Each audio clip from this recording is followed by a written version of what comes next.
Hello and welcome to another episode of Midweek News on the Practical IT channel. My name is Jeremy, your host, and we've got a fun-filled episode for you today. Let's get into it.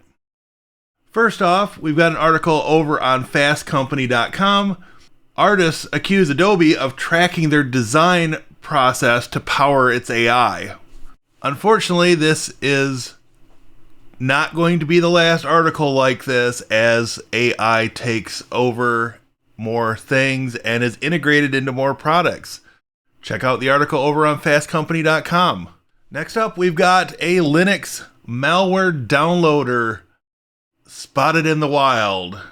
This new SHC compiled Linux malware installs crypto miners and distributed denial of service bots. You can check that article out over on bleepingcomputer.com.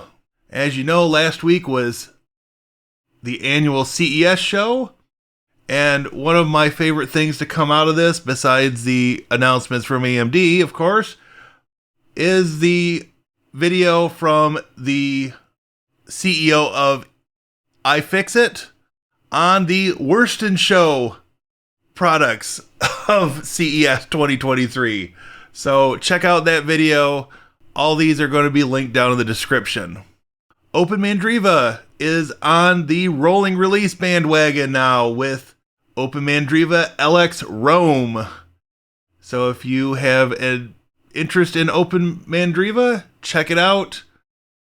I may do that myself because I used to run Mandrake back in the day, and OpenMandriva is the continuation of that lineage. Ventoy adds support for Lenovo product recovery and Dell PER ISOs in the new 1.0.87 release. And of course, there are other features to take a look at. Ventoy is always a great product as long as I've been using it, and every new release brings great features. So check that out. Over on Linux Journal, if you've ever needed to do some SFTP scripting and fault-tolerant scripting at that, this article is what you're looking for.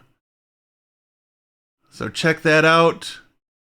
It's a little more on the techie side, but they even feature some Windows command line on here. Moving on.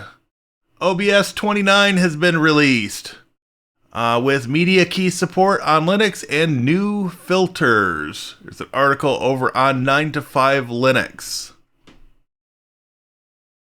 A new Raspberry Pi camera module has been released. It's higher resolution and it has autofocus, among other features.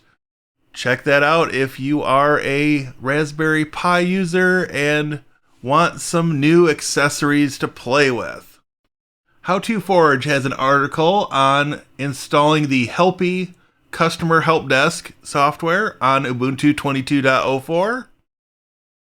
And this is worth checking out if you need a help desk system, or if you're helping out a nonprofit organization or other small business. This might be just what you need to get them moving in the right direction and tracking their issues. So check that out over on How to Forge. I had the discovery this week of finding a channel on YouTube called Tech Docs. And one of the videos on that channel is about a cloud VM for less than $1 a month. These are special prices, so follow the links on his channel, which is something I don't normally say, but check this guy out. Follow the links on his channel, but you can get a very inexpensively priced cloud VM.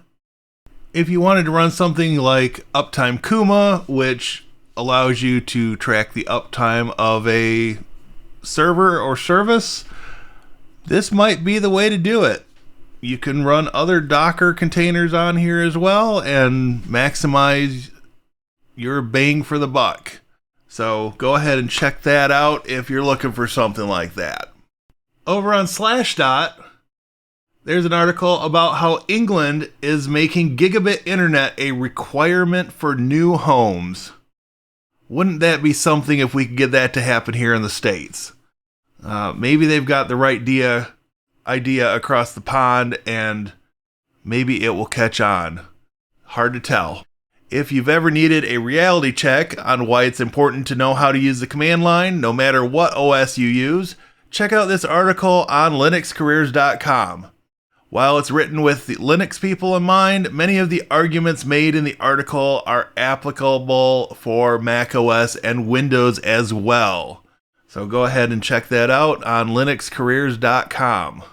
This is the end, my friends. Microsoft dropped support for Windows 7 and 8 this week.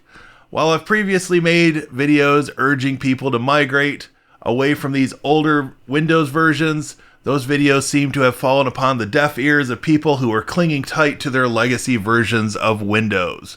Check out the article over on the Register.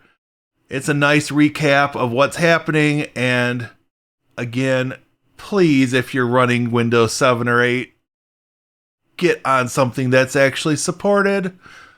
Alright, that will bring us to the end of episode 7 of Midweek News.